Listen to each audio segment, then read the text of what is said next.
Welcome to a brand new NFL season here on Ian Cameron's Football Frenzy. The wait is over.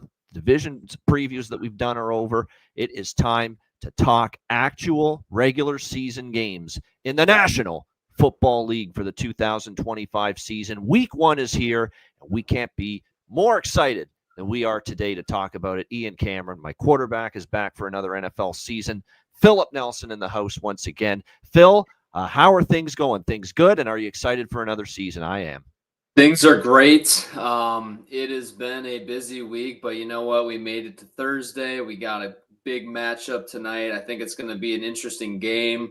My wife is from Philadelphia, so we will be throwing some chicken wangs on the grill and, probably have a few beers and enjoy the game. So I am excited to get this thing rolling. Now, does she jump in on the Philip Nelson desires to watch football every Sunday, or is it just Philadelphia's got to be playing to get her interested? Oh, no. She's a football fan through and through. So she Awesome. loves, football. Don't Football let her go. Sundays are sacred, so, and we got, the bags and we love hosting people at our house too. So we got a TV out on the porch and, people come on over. I'm a charcoal grill guy. So we throw some steaks, some wings, whatever you name it. Everyone brings the chips and the dip, and it is that time of year. It is beautiful here in Raleigh, North Carolina. It's about 85 degrees or so in the afternoon, but in the morning it feels like fall. So it just smells like football. So That's let's nice. get It's it kind of like rolling. what it's like here, absolutely. And like Yeah. today here in Southern Ireland, we're a lot further north, obviously, 1 hour west of Toronto here in Canada. And even here today, it's in the mid to high 70s, perfect temperatures. You really Yeah. can't ask for better than that. You can Football walk out, weather. Let's go. walk for an hour in the sun and not be sweating your fucking ass off. That's the best part about this time of year. Absolutely.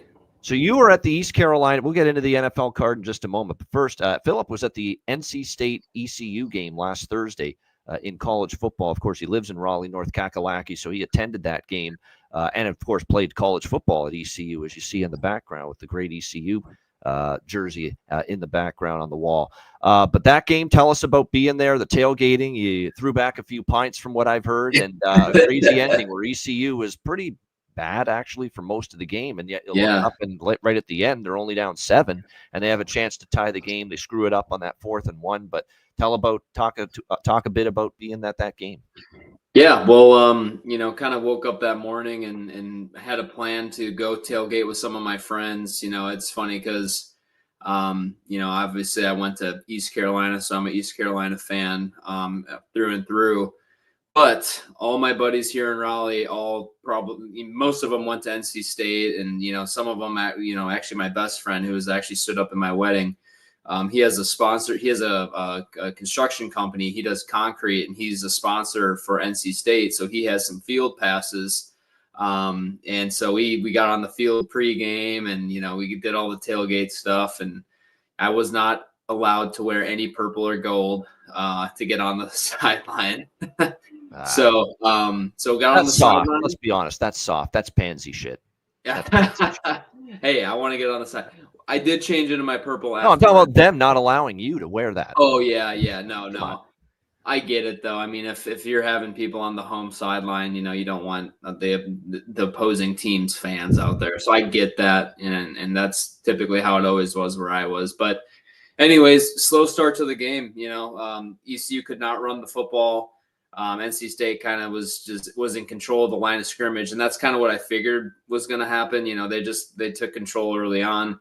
I think as the game went on, the ECU passing game kind of got rolling a little bit, which they hit a few big plays there, and then you mentioned it, the 4th and 1 just kind of crushed everything, and then from there the time just ran out. So. Yeah, fun times. At least you didn't stagger home last week. Yeah. Didn't have that much. You weren't at that point as far as 3 sheets to the wind are concerned last Thursday night at that football game. Look, time got the better of both of us here as far as the division previews. Philip wasn't able to join us for the ones that we were anticipating he would be able to contribute to. So with that in mind, before we get into week 1, because my intention was with the last one you were going to join us for to give us your Super Bowl matchup. Give that to us right now. Who do you think's in the Super Bowl, and who do you think's winning it? Oh, geez. You know what?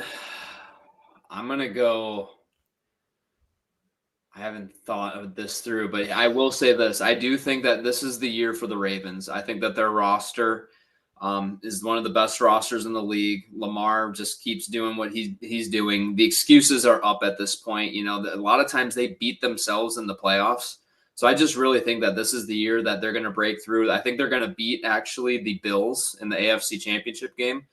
And you know what? I think from the NFC, I think that the Eagles are going to make it back. I think they're going to get back into the Super Bowl, and it's going to be an Eagles-Ravens Super Bowl. And I think that the Ravens come out on top of the Eagles this year. All right. Very good. Very interesting. I'm going with Baltimore, Minnesota, Baltimore winning. Oh, wow. Yeah. Okay. Baltimore, Minnesota, Baltimore. And I almost went with Buffalo. I was Baltimore, Buffalo, Baltimore, Buffalo. I knew I was going to go in one of those two directions.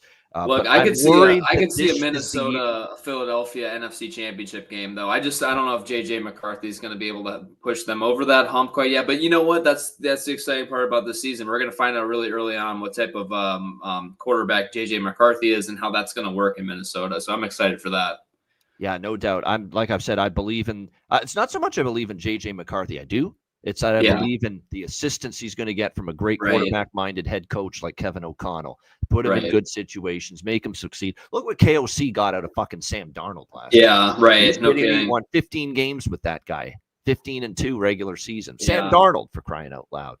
You know what? What's crazy actually was. I mean, I think that even before this Micah Parsons trade to the Packers, which holy shit. I even before that, I mean, some of the ESPN guys are really gassing up the Packers, and I don't understand exactly why. I don't see them being a team that's going to really truly make it through quite as not easy, but like they just, a lot of these people are very high on the Packers, and then the Micah Parsons trade happened, and now everyone's kind of talking about it, and I'm like, one guy is going to make that much of a difference. When, to be honest with you, these playoff performances of Micah Parsons with the Dallas Cowboys. Yeah. A little shaky, right. A little invisible at times. I got to be honest, got to be real. I don't find the pass rush from him was nearly as dominant, nearly as noticeable against the better teams in playoff games as it was in the regular season. That's the truth of the matter. Yeah, and I agree completely. In the biggest games, yep. To be completely honest, when that trade went through, it's almost like I didn't believe it at first, and that actually happened. I think while I was at the ECU NC State game, right? Is that last Thursday? Yeah, I broke the news to you. Yeah, that's right. All of a sudden, I see that, and then you texted me 2 seconds later after actually Underdog. I got an Underdog notification, and you know, the exciting part about the whole thing is, as a lifelong Packers fans, we don't ever make moves like this, so they must really think that there's something here. My only do I like Micah Parsons as a player? Of course, but do I want to pay him that much money and now all of a sudden have to have the repercussions of the salary cap problems that this could give? Nah, I don't know. But you know what? We're going to find out. Hopefully he's motivated. Hopefully this back thing isn't too serious. But it's funny because I think in our NFC North preview, we were talking about how the Packers just didn't make enough moves on the defensive side of the ball. Here we are. Now they have another pass rusher that's a game changer. Just hopefully he can show up in the playoffs, like you said. Yeah, this they hope is their they hope is their Reggie White move. That's really what the Green Bay Packers are hoping for. Now, Reggie White was a free agent, and they signed him in the offseason prior to 1993. But the point is, his addition to the team and the pass rushing dominance he brought to the line of scrimmage for Green Bay proved that defense leaps and bounds, and it really helped them along to eventually win in that Super Bowl in '96. Hey, and let me say this. This is the one weird thing I saw. I don't know if you saw this, but 1996, Packers go out and get Reggie White. Brett Favre turned 27. They won the Super Bowl. 2011, the Packers go out and get Charles Woodson. Aaron Rodgers turned 27. They won the Super Bowl. 2025, the Packers go out and get Micah Parsons. Don't tell me Jordan Love's 27. Slated to turn 27 this year. So, hey. Well, you cling to that, little weird little superstition there, but nevertheless, that might be the only hope you have at some point this year. Well, I know, right? So we'll see, man. I saw that and I was like, oh my gosh, the NFL scriptwriters did it again. Yeah, you never know. It's eerie. It almost it does kind of give you that feeling like, geez, it's so Yeah. uncanny that 27-year-old quarterbacks getting a big piece on defense to improve the team on that side of the ball, and they win the Super Right. Bowl that season. Maybe it's meant to be. We'll see. They got a tough division. That's such a friggin' fun division to watch this year. Yeah. The Yeah. NFC North. I NFC am North and the excited about AFC it. West. They're going to be Yeah. so interesting. They will be indeed. All right, let's get into it. It's time to get out every game on the board. You know it, you love it, and we're going to be bringing it every week here on the Football Frenzy Show. Every NFL game on the board every week from a betting perspective. We'll begin with our season opener here on Thursday night. Dallas Cowboys, Philadelphia Eagles. Philadelphia 8-point home favorites, 48 the total here in this game. You look at the Philadelphia Eagles and offensive line elite. Jalen Hurts, obviously, with the great season last year, great performance in the Super Bowl. They did whatever they wanted against Kansas City in that Super Bowl victory. They've got weapons galore. Saquon Barkley, best running back in the NFL, could make that case. Dallas Goedert at tight end. Devontae Smith, A.J. Brown, a great 1-2 punch at receiver. There's nothing they can't do. Jalen can throw it. I think he's gotten a little bit better throwing the ball. He's obviously got the running ability, the dual threat. They've got the elite running back and Saquon Barkley. They got a great tight end. They can throw it short. They can throw it intermediate. They can throw it deep if they want. It is just an offense that can do so many things, and it makes it very difficult to stop. And it makes it even more difficult for a leaky defense like the Dallas Cowboys to stop. And they didn't stop it last year. 2 meetings for the Cowboys and the Eagles last year, 41 and 34 points for the Philadelphia Eagles in those 2 head-to-head meetings last year. And there is concerns, and I'm going to be mentioning this game by game, that a lot of these quarterbacks didn't play a snap in the preseason. And tonight you're going to have both of these teams with quarterbacks that didn't see the field in the preseason. Neither Dak Prescott nor Jalen Hurts saw any game action during the preseason. And sometimes that can lead to a little bit out of sync, out of rhythm. But in the case of certainly the Eagles, it's still offensive coaching staff continuity, obviously still all kinds of a lot of the same personnel that they have on offense. The O-line's very solid. I still have a hard time thinking Dallas is going to shut down. Now, they hope Kenny Clark is old man Jerry Jones' hope to fix this run defense. But as you know, as a Packer fan, it's a guy that was battling through a foot injury all of last year. It's a guy that's now almost 30 years old, and I think he can still be a really good player. He's been a good player in this league, but there's some questions about whether they're getting him at his prime or if they're getting him on the decline a little bit at this stage in that Micah Parsons trade. So interesting to see how he fares here in his Dallas debut. Is he that run stuffer that the Dallas Cowboys hope to have for a team that was just utterly pathetic, if you ask me, honestly, stopping the run last year? On the other side, look, the Dallas Cowboys offense has certainly weapons at receiver. CeeDee Lamb, George Pickens, if his head's fucking on straight, from Pittsburgh, could be a great compliment to CeeDee Lamb. They like Tolbert as well. Jake Ferguson's a pretty good tight end. Javonte Williams brought in to be the lead back, although running the football, I think, is still going to be a big problem for Dallas this year. Their O-line is a big question mark, and Philly's defensive front is no joke.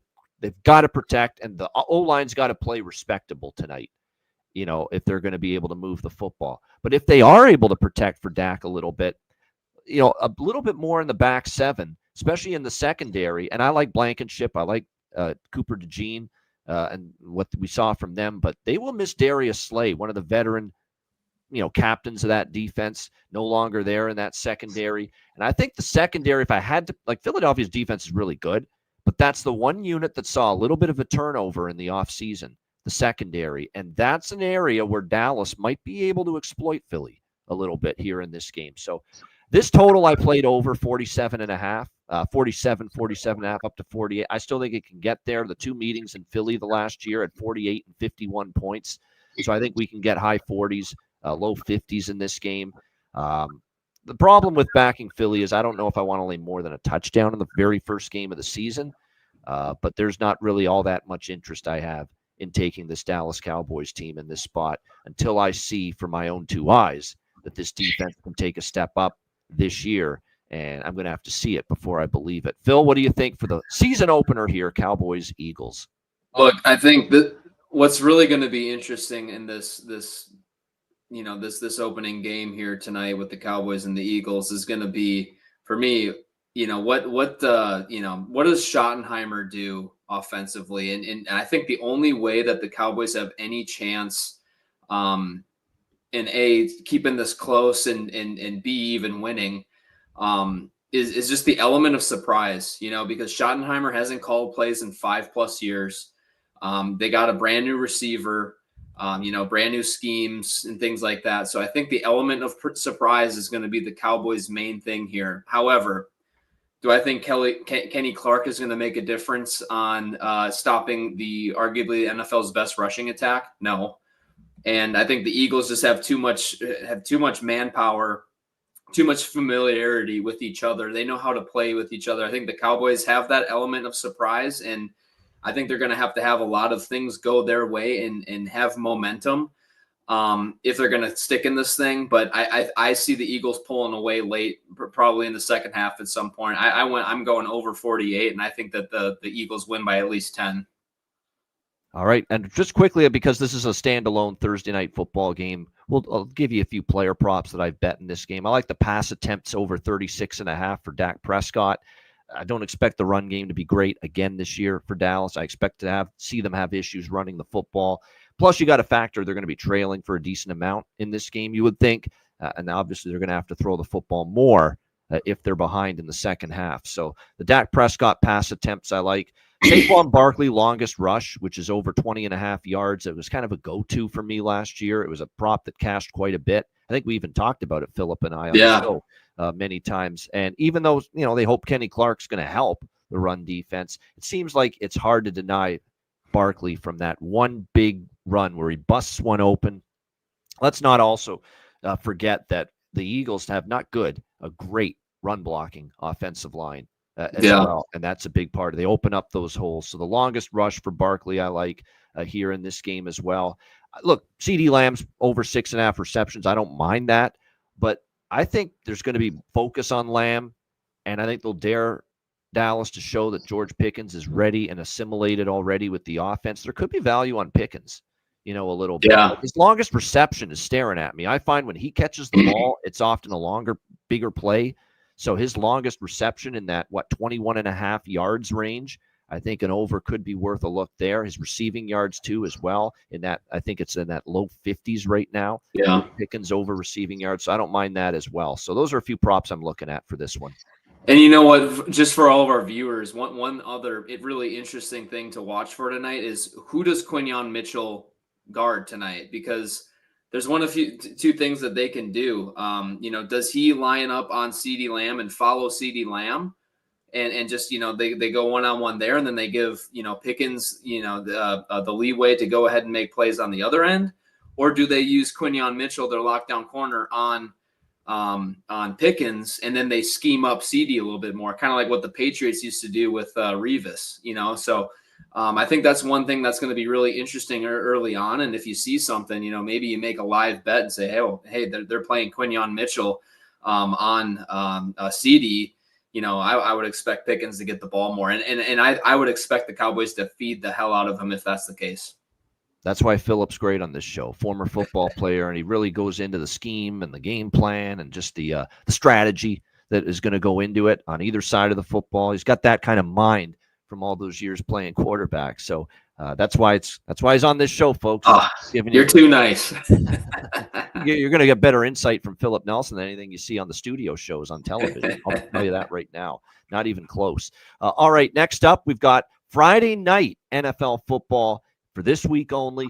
And by the way, apparently there's some kind of rule out there that the NFL is prohibited from having Friday night games after a certain part of the month of September because you can't go against, high school football and all this stuff. But apparently because this year, the first Friday in September is earlier than usual, they're able to have this Friday night game in Sao Paulo, Brazil.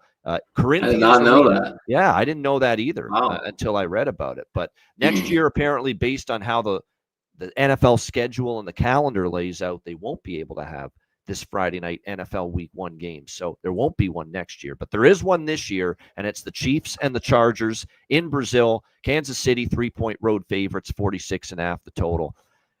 If this line stays at a flat 3, I haven't moved on this game yet from a side perspective, but it's Kansas City or nothing at -3 here in this game. And I love Jim Harbaugh and Justin Herbert, and I like the Chargers. And the Chargers were a nice win total over for me last year, and I backed the Chargers on multiple occasions. But we're talking about a Kansas City Chiefs team, and I know the whole Super Bowl hangover and Super Bowl loser, and sometimes they're not always a good bet in week one.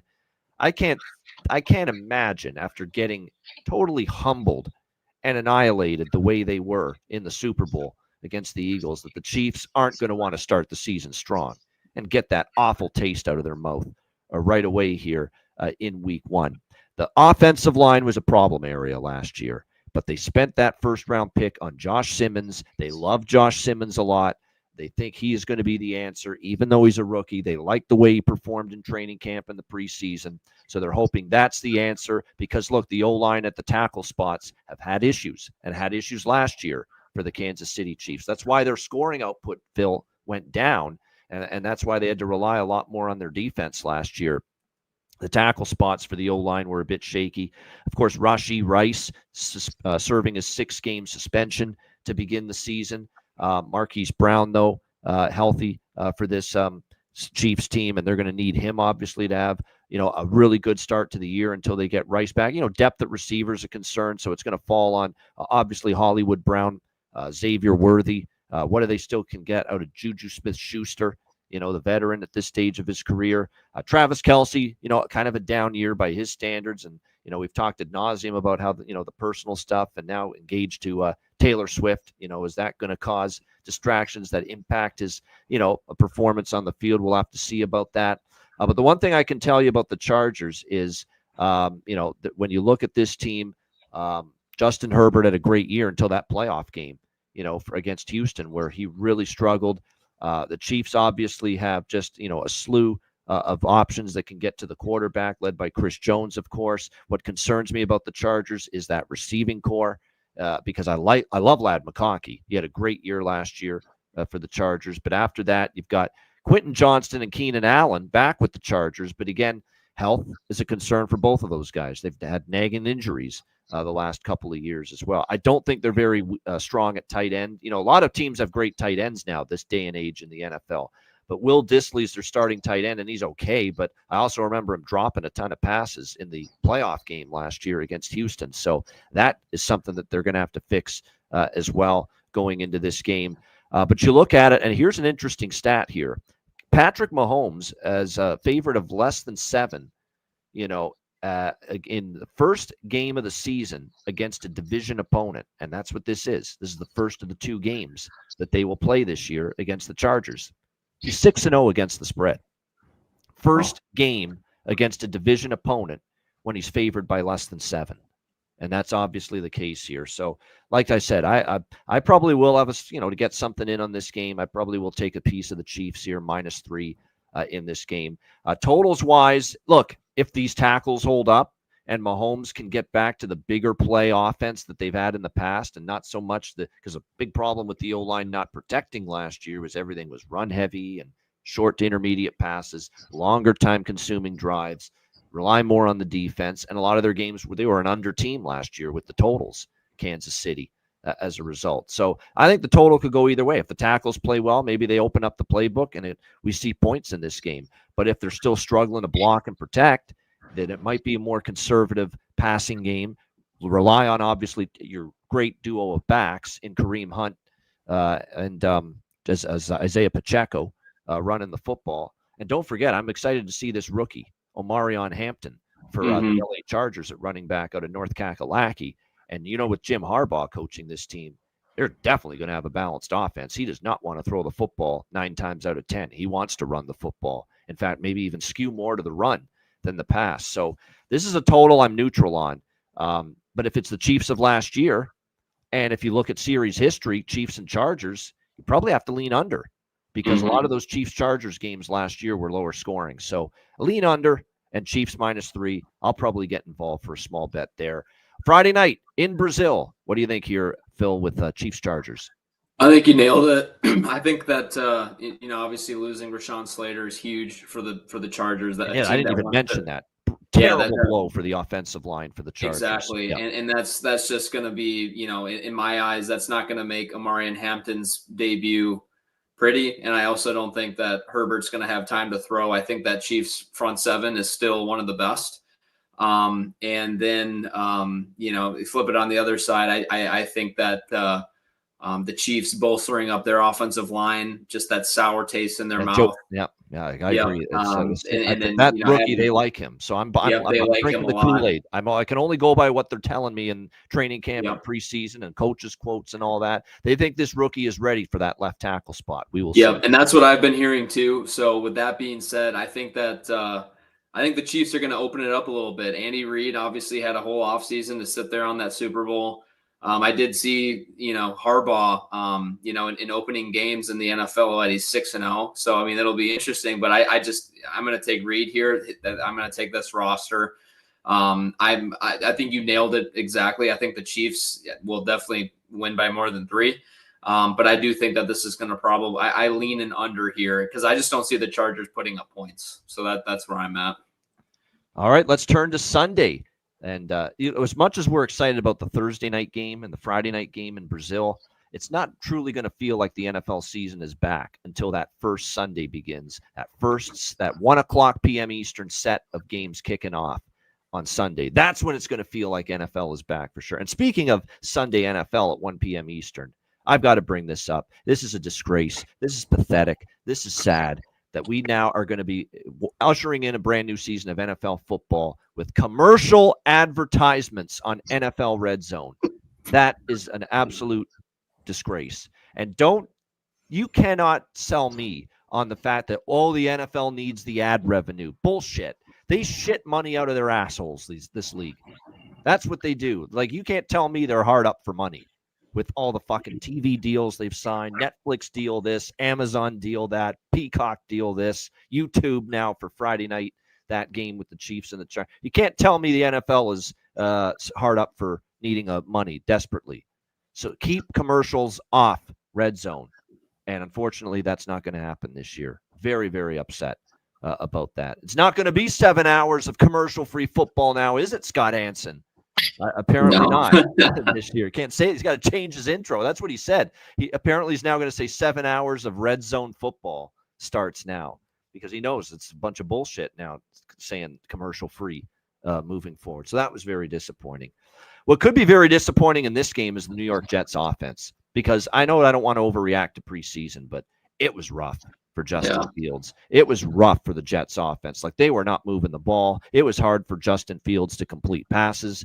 And now you've got to find yourself going up against, obviously, a defense that last year for the Steelers was probably the strength. It was very good. Obviously, TJ Watt, pass rushing capabilities. Cam Hayward getting, there's some question about maybe he's a little not happy with his situation, but the fact he's ready to go, certainly going to be significant here. And like I said, Tomlin is probably going to have an idea that, hey, contain Fields, keep him in the pocket. This is a guy that obviously had Justin Fields as his quarterback previously with the Steelers. So I don't expect the Jets moving the football up and down the field here.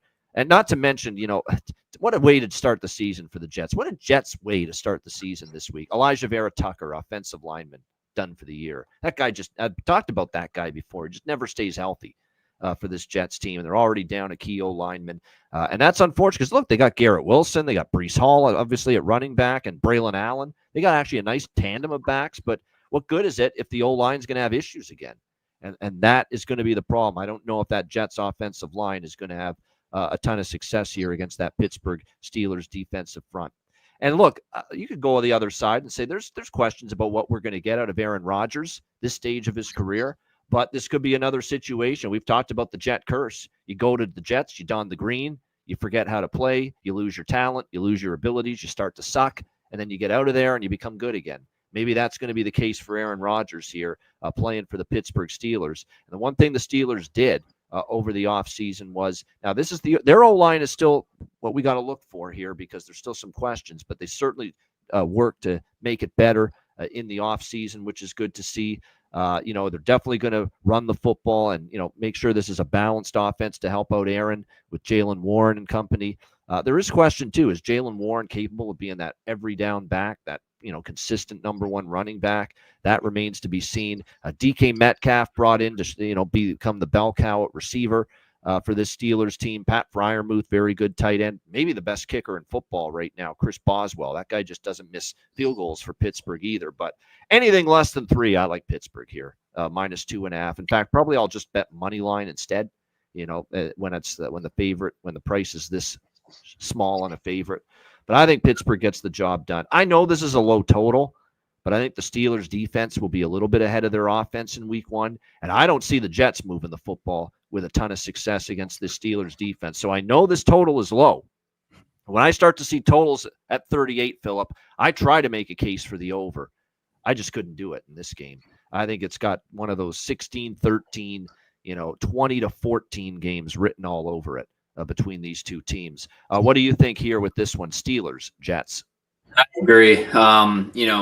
You mentioned how bad the offense looked in training camp in the preseason already, and then you throw on Elijah Vera Tucker on top of that. So not good there. The Steelers defense is probably one of the best in the league as well.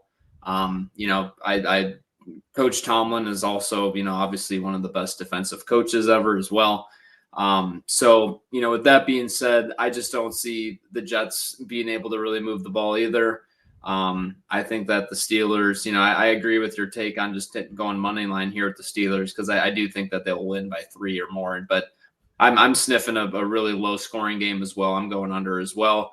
And I think the Steelers will, like you said, their offense is going to definitely be a little bit behind their defense. But I think that Rodgers and DK connect a few times, probably work out some kinks there, because another preseason no show is Rodgers in terms of playing, so he's going to work out some of those kinks there. But I think they hit a few, and I think that this is an under type game, but the Steelers win by more than 2.5. All right, next up, here's where I stand with this game. This game I haven't moved on. I'm not sure I will. These are two teams I'd rather bet against than bet on in this spot. Miami and Indianapolis. We got pretty much pick 'em, even money, minus 110 on the money line, both sides, 46.5 total in this game. I lean over. If I had to bet a total one way or the other, bet the total one way or the other in this game, I would lean over, just because these Indy home games over the years in that dome have trended over. They've been more high scoring than not. But there's major offensive line concerns with both of these teams. We saw Armstead retire from Miami in the offseason, and the offensive line had their issues even with him on the field. And the Dolphins had trouble blocking and protecting, even against their starting offense at times was up against backups in the preseason. And their O-line struggled to block and protect against some backups, in the preseason. That's concerning, especially when you've got Tua Tagovailoa battling head issues, head injuries, and concussions over the last few years. So definitely concerns there. Obviously, look, I like the weapons Miami has, but again, you need your offensive line to play well. But Devon Achane at running back, Tyreek Hill, Jalen Waddle, Malik Washington, receivers. I don't know what they'll get out of Darren Waller. It's kind of shocking. All of a sudden, he comes out of retirement and now going to be tight end here for the Miami Dolphins. We'll see how that goes. But like I said, the O-line's got concerns for Miami. It's got concerns for Indy, too. This is not as good an O-line as they've had in the past either for this Indianapolis Colts team. How will the Daniel Jones experiment? Believe it or not, I actually upgraded personally in my own power ratings, Philip, the Indianapolis offense with them deciding to start Daniel Jones instead of Anthony Richardson. That's how negative I am on Anthony Richardson. That I actually think Daniel Jones could give them a better chance for immediate success right away. And before we all pile on Daniel Jones and how rough the tenure was for him with the New York Giants, did they ever have even an average offensive line, the New York Giants, in his entire time there? I don't think so. I don't think they did. And look, I've got questions about the Colts O-line. I still think the Colts O-line is probably better than almost all the O-lines that Jones played behind with the New York Giants all these years. And the one thing Jones does have is the legs and the feet to be able to run a little bit, which should help him out. Obviously rely on Jonathan Taylor. Again, provided they run block well, which is the question, but he can be still a very productive, strong running back. Pittman, Josh Downs, Alec Pierce, and Tyler Warren's the guy we want to watch for. Obviously, this was a hell of a tight end at the college level with Penn State, and we'll see if he can translate that over to the NFL. But I'd rather bet against these teams than bet on them. I have zero interest taking the Dolphins or the Colts in this game. And unfortunately, this is going to happen. You do your preseason research and your handicapping, Philip, and you decide you'd rather. There's teams you want to bet on start the year, and teams you want to bet against. And unfortunately, both of these teams I want to bet against. And unfortunately, they're playing each other here in week 1. So that's why it's no bet for me on the side. Lean to the over. I may get there with a small bet because I still think these defenses are I don't like the defenses. That's why I lean over. I don't like the defenses on either side. I think they're vulnerable, but the O-lines are vulnerable too. So that's kind of tempering my enthusiasm for the total, but I still lean over 46.5. What do you think here, Miami, Indy? Yeah, I agree. Actually, it's funny you say that. I never thought about it that way. Just finding those teams that you'd bet against. But look, the one thing that I will say is Miami indoors, no weather, and even in September, even if we were outside, I mean, Miami in September tends to be pretty good. Colts have some question marks. Both defenses are questionable. Tua, as of right now, week 1 is healthy. I agree with you. I think that this could, I would lean over here, but I think the Dolphins win in a close one. All right, next up, we've got the Carolina Panthers right there in the state where Philip resides, and the Jacksonville Jaguars, the new home of maybe his favorite coach in the NFL, because he talks about him and mentions him and pat pumps his tires every time we bring him up. Liam Cohen, the new head coach here of the Jacksonville Jaguars, former Tampa Bay offensive coordinator, and we know the nice job he did there with that Bucs offense. Jacksonville 3.5-point home favorites, 47 the total in this game. This is an over I really do like. I think we're going to see points here. Let's not forget Bryce Young and the Panthers finally put it together on offense back half of last year. We started to see them put points on the board, move the football. We finally started to see Bryce Young get more comfortable in this offense. Now, they did trade Adam Thielen right before the start of the season back to his original home, the Minnesota Vikings. So there's questions about who's going to step up at receiver. They're a little thin there. Hunter Renfrow was brought in. He's going to be in the receiving corps. Xavier Legette they like. But they did draft a guy that could be a bona fide, phenomenal number 1 talent at the receiver spot in Teteroa McMillan from Arizona. If anyone watched the Arizona Wildcats last year, him and the quarterback, Noah Fafita, it was something to watch. Big play receiver, big body, big frame, great hands, great route runner, speed, the whole bit. Teteroa McMillan could be a big-time receiver here for this Carolina team. It's just going to be, is that chemistry with Bryce Young going to be there right away? That's going to be the question mark. But like I said, should be interesting to see how this goes. I do like, obviously, Chuba Hubbard, Canadian Chuba Hubbard. Yeah, my countryman. I'm on both my fantasy teams. There you go. From Edmonton, Alberta, suburb of Edmonton, Alberta. Sherwood Park is the town he's from, but it's just outside. Where did you go to college? Edmonton, Alberta. Oklahoma State. That's right. That's right. Yeah, Oklahoma State for his college ball. The Panthers do have a very good offensive line. I really do. I think this is their offensive line got better last year. I think they added to it, and I think it's even better going into this year. So I think this offense can move the football here. It's not like Jacksonville's defense was very good last year. Let's not forget that. They had their problems.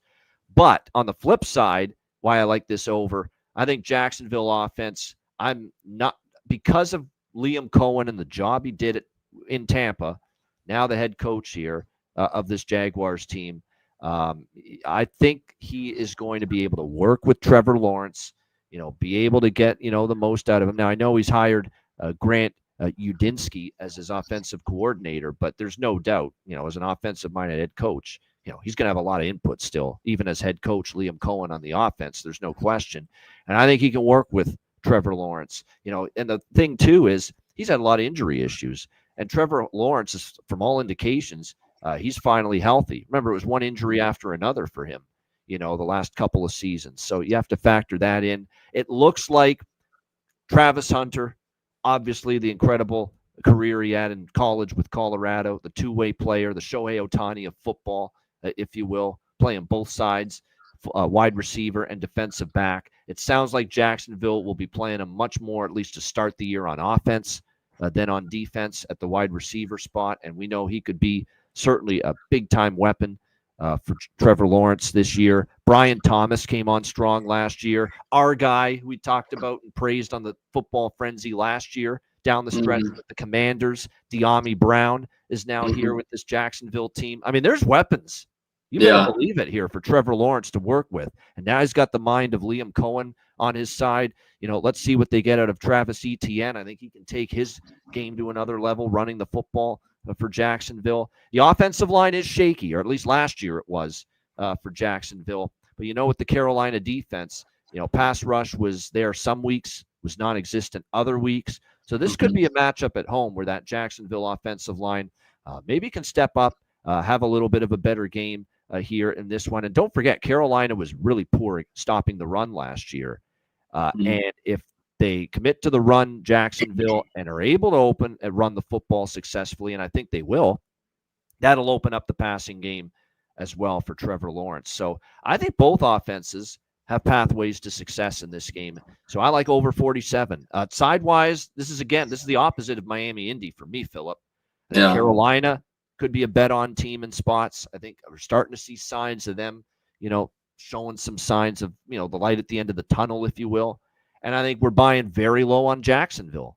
So again, this is kind of like bet on versus bet on for me in this game. I'd rather bet on both of these teams than bet against them. So it's difficult for me to bet a side in this game because of that.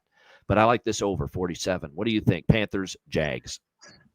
Wow, you have a lot of faith in the Carolina Panthers this early already. You know what? I think I see this. They were good in the underdog role, but here's the issue now, and I get your concern. They're only getting 3.5 here. Like it's just about winning time for Carolina if they're going to cover the point spread here. You know, if they were home, I'd feel a little bit better. But I will say, I think this is one of the tougher games to predict of all the matchups here, just because. I mean, the Panthers have been, don't get me wrong, they have been trending in the right direction, but I think Ted McMillan, you know, he is dealing with injuries, correct? He's questionable as of now. And then, you know, Thielen's gone. I'm hearing he's good to go because you're right. Good. He was banged up a little bit, but he wasn't on the injury report as of yesterday. So it sounds like he's ready to rock. That's good news. I thought the last I saw he was kind of questionable, but you know, the one thing is Canales and Bryce Young are starting to build. It seems a little bit of momentum from last year, and obviously that now they have a season, you know, together. Where you know Cohen with the Jaguars, it's a whole new thing. But to your point before, Jaguars have a ton of weapons down there, and I really do think that you know Trevor Lawrence. You know, it's kind of funny. He seems kind of like a September hero until people start to figure things out. But again, their defense, you know, I think both these defenses, if I'm going to bet on these offenses or these defenses, I'm going to bet on these offenses. So I kind of agree with your over here. I think the Jaguars are going to pull away at some point. So, I would definitely go, Jaguars -3.5 and an over. All right. Jacksonville -3.5 for Philip as well. And he does lean to that over as I do here as well, in this one. Should be a good one. Interested to see how that plays out. By the way, Carolina, I just went and looked because I knew they were very good as an underdog down the stretch last year. They were 7-2 against the spread. Yeah. An underdog down the stretch last year. And all 7-point spread covers were as underdogs, all 7 of them. What was their record last year? Did they win 5? Carolina last year, it was they've lost. There was a bunch of those games that they covered as dogs. They lost. Right. So the win-loss record straight up still last year ended up was 5-12. They were. Okay, that's what I thought. Yeah, I'm seeing some people picking them to win the NFC South. Which, well, look at the division they're in. There is a lot. But I have more faith in the Buccaneers, though. Yeah. I mean, I'm not ready to ask Carolina to win the division. No, me either. To me, it's Tampa's division to lose. Me too. There's no question with that team, and obviously they've still got a good defense. And like I said, I liked Atlanta and I like Penix, and we'll get to Tampa, Atlanta, and talk more about that. But the problem I think is that we'll get to it with Atlanta, the right tackle being out, which is actually because he's a lefty, Michael Penix, southpaw. That's his blind side, the right tackle spot, and that's Caleb McGarry, who's now out for the year for Atlanta. Big time impact. Talk about Slater for the Chargers. That's just as impactful a loss on the O-line for Atlanta. Caleb McGarry, who would have been protecting Penix's blind spot. We'll talk more about that in just a bit when we get to Bucks, Falcons. But first, Giants and Commanders. We've got Washington 6-point home favorites, 45.5 the total in this game. There's a lot of trends out there long term that say NFL Week 1 underdogs, especially division dogs like this is, and 6 points or more, bigger underdogs have done extremely well and profitable long-term ATS in Week 1. Now, there's a couple of these 6 point or more dogs that there's one in particular that I'm fading, a 6.5 point dog that is that I'm fading. We'll get to it, but I am usually leery inside the division of laying, and we could even say that about Philly and Dallas, the Thursday nighter. That long-term trend of 6 points or more underdogs Week 1, and especially division dogs. I think the long-term win percentage like 58-59%, which is pretty sizable sample size. Says, take Dallas, take the Giants here in this game. But I am kind of interested in the Giants here, and I'm not the biggest Russell Wilson fan. And Russell Wilson played very briefly in the preseason for the New York Giants. I think we saw him maybe one game, in the preseason. That's about it. So there's questions about whether he'll be hitting the ground running with this Giants offense. I think the Giants offensive line is slowly, again, they had to address it a little bit. I think they did a decent job. I think it should be better. I still don't think it's a great offensive line, but I think it'll be a little bit better. Of course, they need Andrew Thomas finally to play a healthy season, at that left tackle spot, because he's a good player, but he's been just besieged by injuries here in the past, and they're going to need him to stay on the football field for this Giants team. Like I said, Malik Neighbors is an amazing talent. Rely on him. Wan'Dale Robinson. I don't mind the receiving core, honestly. But is the O-line going to be good? And is Russell Wilson going to avoid those mistakes? Get the ball out, not take sacks, not make bad decisions. And that has creeped into Russell Wilson's game a little bit, as he's gotten older here in the NFL. But again, that O-line against Washington's defensive front, that's going to be a key matchup here without question. So we'll see if the Giants, and again, Tyrone Tracy, they like him at running back. It'll be interesting to see how he performs. When you look at the Washington offense, we all fell in love with Jaden Daniels last year. How can you not? I mean, he was absolutely phenomenal in his rookie year. There's no question about that.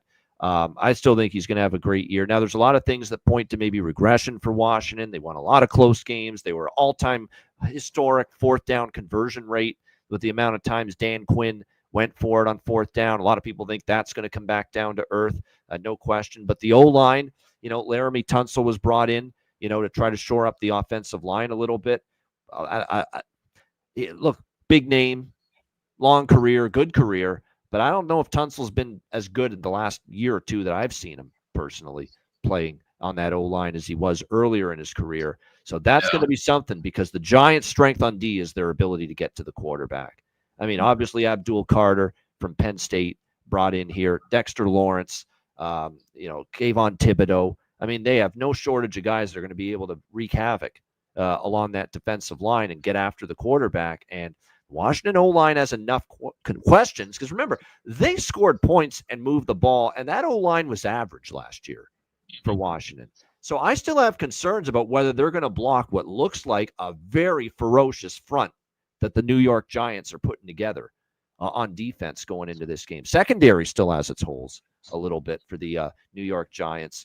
But Javon Holland, the secondary, is definitely something that should help here in this year for them.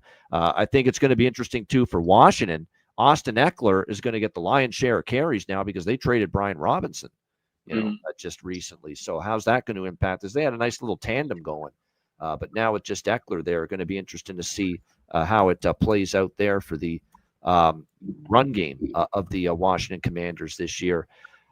This is one where I haven't locked this in yet, but I'm pretty sure I'm going to bet the Giants +6 before kickoff. I think there's a close game, first week of the year. Now, I don't want to go crazy about the preseason, because a lot of it was Jackson Dart and Tommy DeVito and all these quarterbacks that are playing backups. We shouldn't get too excited about what the Giants did in preseason. That being said, it looked like there's a nice camaraderie being built with this team. They look like they've got a nice tight-knit group, that they've got a good spirit, harmony. There wasn't much harmony with that Giant team last year. It looks like we got a lot more of that this year. I think this could be a close game. And with the Washington defense, too, laying points with them in this kind of price range is not always exciting to me. There's still show it to me to take another step, because a lot of those games last year, Washington had to outscore teams to win and cover.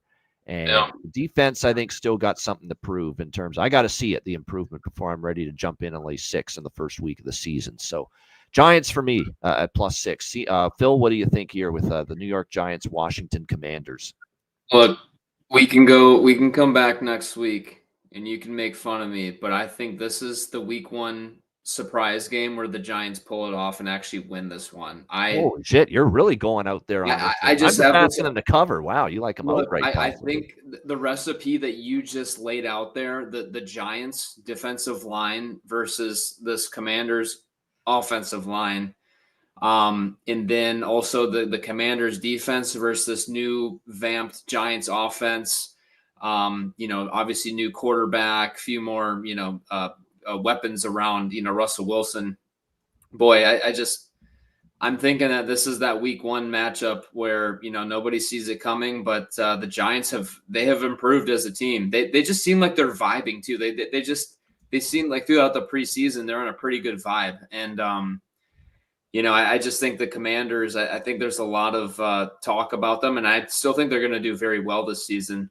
However, I just think this is that week 1 matchup where the element of surprise, I think the Giants offense takes a step forward, and I think that the Giants defense really gets to Jaden Daniels and does not allow him to have time to get the ball to Scary Terry. And then I think Eckler is going to, get swallowed up in the run game. So I'm going to lean Giants +6 here, and I'm going to take an under. All right, under as well here for this total I'm neutral on. I could see it. And because I think the Giants will be an under team this year. I think their offense is going to be better, but I don't think they're lighting up the scoreboard every week. No, I don't think they're going to light it up. I think they're going to hit just enough plays to win the game. But I think they're going to I think they're going to blank the command, not blank them, but I think they're going to hold them to what we've been talking about all off season. So with the Commanders, let's not forget how horrible a year it was for the New York Giants last year. Yeah, it was. And yet in the 2 head-to-head meetings, Giants versus Commanders, yes, Washington won both of the games. One was a 3-point win. The other was a 5-point win. 5, less than 5. Yeah. Telling you. I think it was a tough matchup for them against the Giants last. And that was a terrible Giants team. Giants team last year.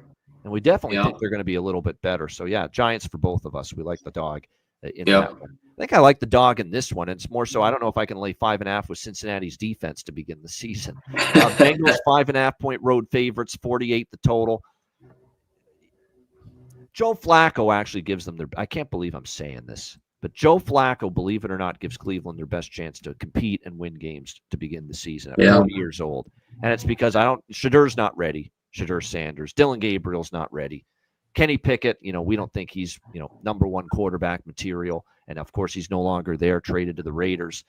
By default, Joe Flacco gives you your best chance. Now, you do need good offensive line protection because he's a statue in the pocket. He can't move worth a hill of beans, but you're going to have to protect for him.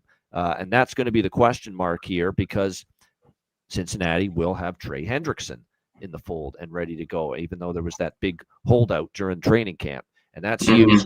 But Sam Hubbard retired in the offseason, and who's going to step up in the pass rush other than him? Now, they drafted this kid that they like quite a bit, to help out in the pass rush. But like I said, it's going to be interesting to see if he can step up a little bit here for this and help out Trey Hendrickson, because most of their sacks were Trey Hendrickson sacks last year.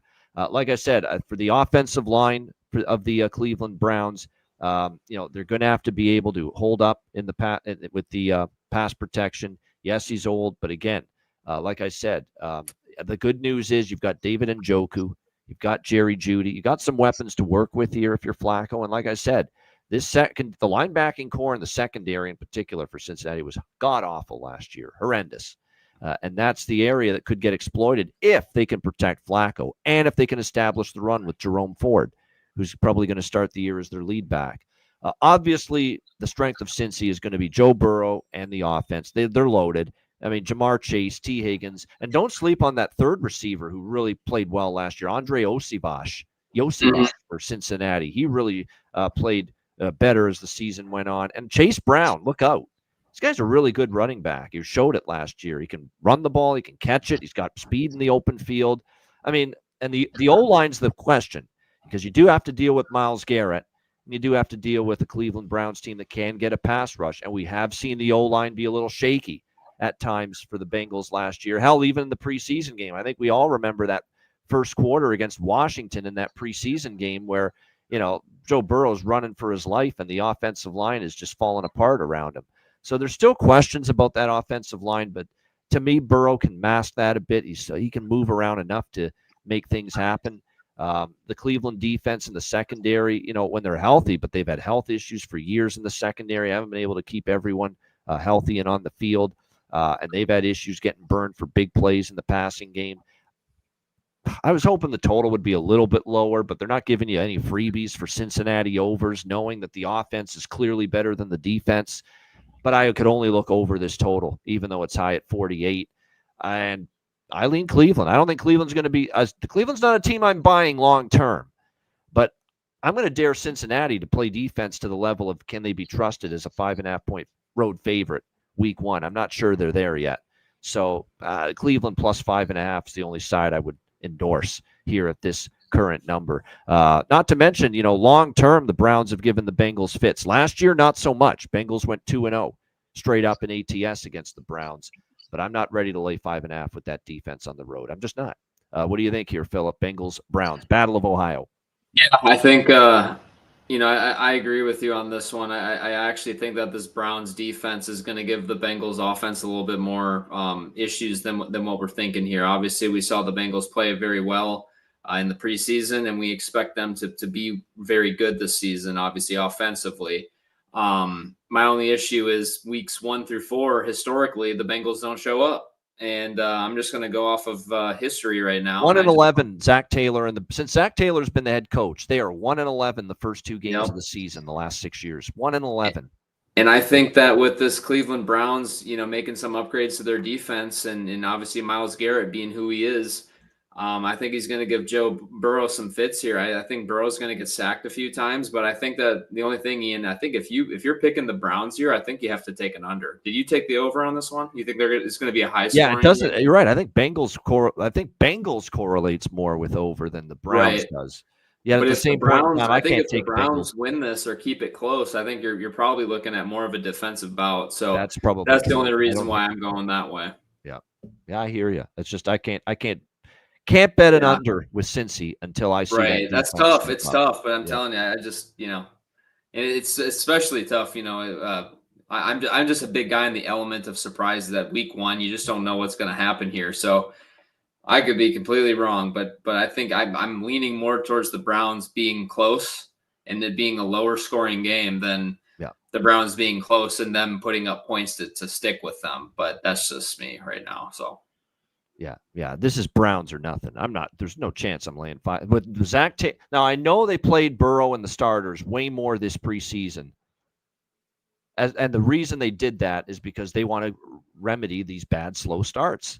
They don't want this 1-11 in the first 2 games of the season to keep going this year. They don't want to be 0-2 after the first 2 games of the season again. And they played the starters a lot in the preseason, hoping they're in better rhythm, better in sync, here for week 1. But like I said, I got to see it with the defense before I'm laying points with them on the road. All right, Raiders and Patriots. New England, 2.5-point home favorites, 44 the total in this game. I'm on over here, 43.5, 44. And the reason for that is I think the New England offense takes a leap, another full year. Because remember, Drake May didn't take over the starting role till middle of last year. Jacoby Brissett was the starter at the beginning of last year for the Patriots. Now, a full year of Drake May. The offensive line, New England, when they hired Mike Vrabel, they heavily invested in it. They said, we are not dealing with this horrendous, one of the worst offensive lines in the NFL, which it was last year. We're not dealing with that again. We've got to shore it up. We've got to get it better. And they did. They really addressed it. They addressed it in the draft. They addressed it in free agency. There's no doubt it's a better offensive line on paper this year for the New England Patriots going into the season. No question about that. They've upgraded on off. I think they've upgraded the skill position talent a little bit on offense, assuming that Stephon Diggs can still play at that high level that we've seen from him in the past. But, Demario Douglas, Kayshon Boutte, they've got obviously a nice tandem now at running back, this New England Patriots team. There's weapons. There's an improved offensive line. And all you have to do if you're the offensive line is give Drake May a little time, because he's got that athletic, mobile component to his game as well. So I've got the arrow pointing up for the Patriots offense. Hunter Henry, still a good tight end. Like I said, Stevenson and Travion Henderson out of Ohio State now in the running back room. I've got the arrow pointing up for the New England offense. I could say the same about the Raiders offense. Ashton Genty, obviously and we saw Boise State. I don't want to jump to conclusions here, but we saw Boise State, their first game of the season against South Florida in college without Ashton Genty, and that offense looked horrible. Like the run game was shut down, the O-line struggled, Maddox Madsen struggled, so they might miss Ashton Genty, more than they thought, and now he's here with the Raiders. The O-line for them, I think, has been improved in the offseason. They definitely make an upgrade at quarterback. You're not dealing with Aiden O'Connell, to begin a season anymore for the Las Vegas Raiders, or Minshew, or some of these guys you've had in the past. No, you've got, and he's got flaws, but Geno Smith is a better quarterback than anything the Raiders have had the last couple of years. And now he reunites with Pete Carroll. He's got a great tight end in Brock Bowers. Michael Mayer's a good backup tight end. Jacoby Myers, Trey Tucker, Dante Thornton. A lot of these new receivers are new, but they like them. And I think there's going to be opportunities here for the Raiders offense to be pointing up as well. The New England defense last year started the year well, finished the season kind of poorly. They struggled down the stretch. A lot of it, though, was injury related for this Patriots defense. And I think the defense will be good, but we're talking about a total that's in the 43.5 range, 44 in some spots. We're not asking for a shootout here. Like if this game ends 24-20 and you get 43.5, which I have with the over here, it goes over by half point. Like we're not asking for a big time shootout here, but I think both of these offenses have improved enough. We can get this game to the mid 40s on Sunday. This is another one. I'd rather bet on these teams than bet against them. I like Vrabel. I like the direction of New England. I'm on their win total over. I'm on Las Vegas's win total over. I like their hire of Pete Carroll, Mr. Players Coach. There he is, tackling players on the field there and, on the training camp. That's Pete Carroll. He gravitates to his players and he's got that energy and players respond to that. Like I got the arrow pointing up for both teams and unfortunately they're playing each other here in week one. So no bet on the side, 43.5. I did bet some over. What do you think here, Phil? Raiders, Patriots? Yeah, I think I agree with you. Both these teams are on the rise here. I think that just the Patriots kind of overhauling this roster to fit Mike Vrabel is huge. And I think that Drake May, I was super impressed with the way that he played last year, given their offensive line woes and the lack of weapons he had in general. So I'm higher on the Patriots than I am the Raiders. They're also at home. I'm going to take the home team here. I'm going to take them -2.5. And I agree. I think that, Geno, he's going to move the ball. Genty, that's going to be interesting, man, to see what he does here. He didn't, the preseason is the preseason, but I think he's a talented running back. And the Raiders, Bowers, he's a stud as well. So you're right. We're not asking for too much here. I think they just slightly get over 44. All right, Arizona. All right, good stuff. Arizona, New Orleans. We've got Arizona 6.5 point road favorites, 44 the total in this game. I'm going to put it to the test right away here in week one. My belief that there's a very solid chance that the New Orleans Saints could be the worst team in the NFL this year. They really could be. Spencer Rattler at quarterback does not move the needle for me. I thought he was terrible in the preseason. I don't think he was that great last year. He showed little glimpses last year, but like I said, I don't think he's number one quarterback material. This defense is, in my opinion, not good. They look slow. They look older. They're missing tackles in the open field. That defense really struggled throughout the course of last year. And like I said, I think on offense, they're going to have their share of concerns and issues here and moving forward. With Spencer Rattler. I don't think the offensive line is good at all for the New Orleans Saints. And how are they going to open up holes for Alvin Kamara? Chris Olave, I like, Rashid Shaheed, but then you got an older Brandon Cooks and you got some, question marks after that. Like I said, the offensive line's got issues. Defense really declined last year. I don't think it looks better on paper. And remember, this is a team that's been contending for a very long time until the last couple of years. And, they had to pay all their guys. And now all of a sudden they've just kicked the can down the road. And all of a sudden now they've got salary cap hell, and they have very little quality depth, on this roster. That's where we're at. That's what years of contending, that's what can happen to you. And New Orleans is experiencing that. Meanwhile, I think Arizona, this is the year we expect a jump. It's a year 3 situation for head coach Jonathan Gannon. This is usually when teams make a little bit of a jump, in their progression as a franchise. For Kyler Murray, look, it's time to show what you can do. If you can be that guy that's going to take us back to the playoffs, because I think they've got a roster that's good enough to do that, especially on offense. James Conner, Marvin Harrison, Maserati Marv, as Gus Johnson calls him on the broadcast when he was at Ohio State. Michael Wilson, Zay Jones, Greg Dortch, decent receiving core. Zay Jones, I think, still got a little gas in the tank. Excellent tight end in Trey McBride. What a year he had last year for Arizona. And I think their defense actually makes a big stride forward this year. And they get the fact that I think they get boosted by the fact that they get to face a pretty limited offense to begin the season here with New Orleans. So I like Arizona. Like I said, this is the one sizable dog I don't like on this NFL Week 1 slate. I think Arizona, and don't forget how much better Arizona, and this goes back to Kingsbury when he coached here, Philip. They've been better on the road than at home for years. Yeah. Team. They've struggled at home, but they've been an ATS point spread covering machine on the road, and they played their best football on the road. Kyler Murray has played his best football on the road. So I'll lay the 6.5 here with Arizona. I think they can win this one by at least a touchdown. I think the New Orleans could be in contention for worst team in the NFL. Philip, what do you think? Arizona, New Orleans. I'm not going to overcomplicate it. I completely agree. I think the Saints are going to be the worst team in the league as well. And I think the Cardinals have made a jump. I think that they play better on the road as well, obviously.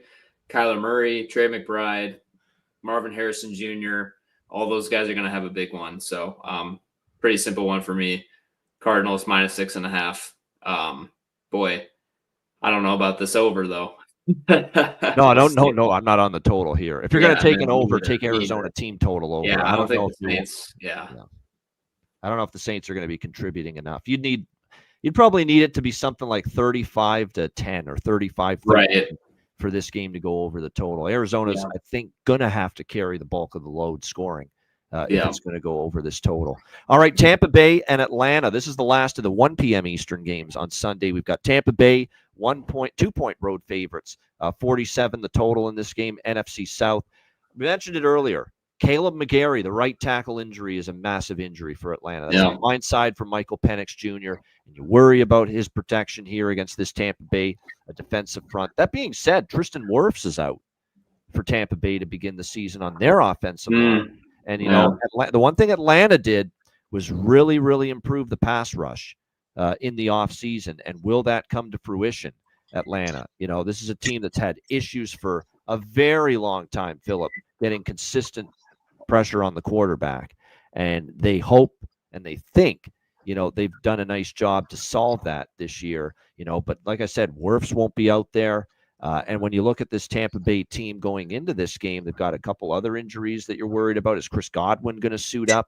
He wasn't practicing yesterday. It's starting to look like he might be out for this game. And that leaves them Mike Evans, who's obviously great, but what's behind him? They're going to have to hope the rookie, is ready to go right away here. Emeka Egbuka, obviously, out of Ohio State. They like him. They think he's can be an impact. Cade Otton, good tight end. Bucky Irving.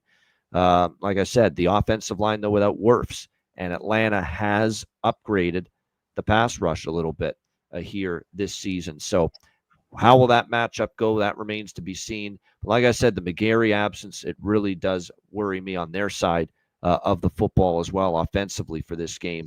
They acquired, they've got Bijan Robinson, obviously, at running back, who I think is great. Drake London, excellent receiver. Can Kyle Pitts become a consistent, big-time weapon at tight end? He's shown it in spurts, but it hasn't been always that consistent, dominant force we thought he might be at tight end when they drafted him out of Florida. Will that be the case this year? Atlanta beat Tampa twice last year, and something tells me that's got Tampa with this game triple circled, knowing they went 0-2 against Atlanta. Now, I'm concerned about Wirfs and Godwin missing, because I was loving Tampa Bay a few days ago in this spot at this number. Now it's lukewarm, but I still lean Tampa Bay here in this game. I think they can go on the road, get this win. I'm very concerned about Penix, how he'll deal with his right tackle being out. That's a big deal, in my opinion, for me with them in this game. What do you think here, Phil? Tampa Bay, Atlanta. Yeah, I agree. I'm obviously concerned with Penix and his right tackle being out. He has some weapons, but I think that offense is a little. I think they're going to move the ball. They're going to put some points up on the board. But however, offensively for the Buccaneers, I am much more concerned about Wirfs than I am Godwin being out. Yeah.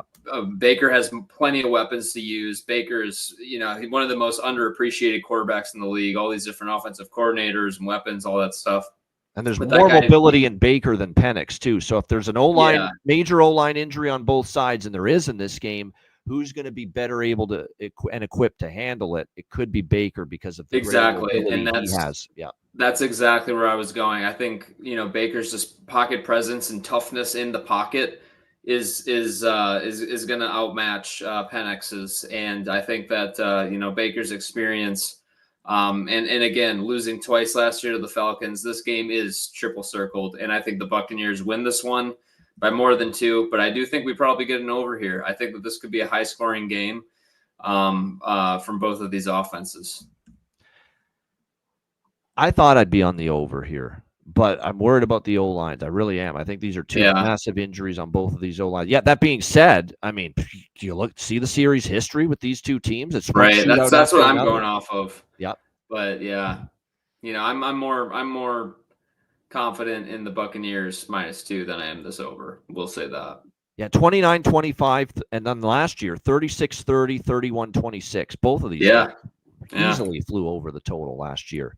Exactly. Between the Bucs and the Falcons. But so I thought that's another thing. I thought I was going to love the over in this game, but now with the Wirfs and McGarry absences with these two O-lines, I'm a little hesitant. But you're right. I wouldn't bet an under in this game, even with the O-line concerns, when I see series history like that, where it's been one over after another pretty much between the two teams. All right, these are the 4 p.m. Eastern games, starting with Tennessee, Denver. Denver, 8.5-point home favorites, 42.5 the total. I wish I had the stat in front of me, but I do know that rookie quarterbacks in the NFL making their first start, the ATS numbers are not good over the years. They're not. And obviously we've got Cam Ward making his NFL debut here, number 1 overall pick for the Tennessee Titans in this game. I think he's got the potential to be a pretty good quarterback in this league. I got to see it, though, before I fully believe it. And look, he's got Calvin Ridley, Tyler Lockett. We'll see the kid out of another Canadian here, Alec Ayomanor, who is a very, very good receiver in the college ranks as well. Got some weapons, but gosh, the O-line's got issues. Defense wasn't great last year for the Tennessee Titans. I just don't think that it's a well-built team at the moment surrounding Cam Ward. And that's really the issue that I have with this Tennessee Titans team going into the season. Meanwhile, Denver's loaded. They truly are, both sides of the football. Bo Nix year 2 should be more comfortable. If J.K. Dobbins stays healthy, all of a sudden you've got a Broncos team that's going to probably have a solid run. And don't sleep on R.J. Harvey. They like this kid out of UCF, and they think he's going to be really good. Obviously, Cortland Sutton, Marvin Mims, Troy Franklin came on down the stretch last year. Evan Ingram at tight end. The O-line's pretty damn good. And then the defense looks to be potentially even better this year. And it came on strong last year. Could be even better, this Denver defense this year. Pat Surtain in the secondary is absolutely spectacular.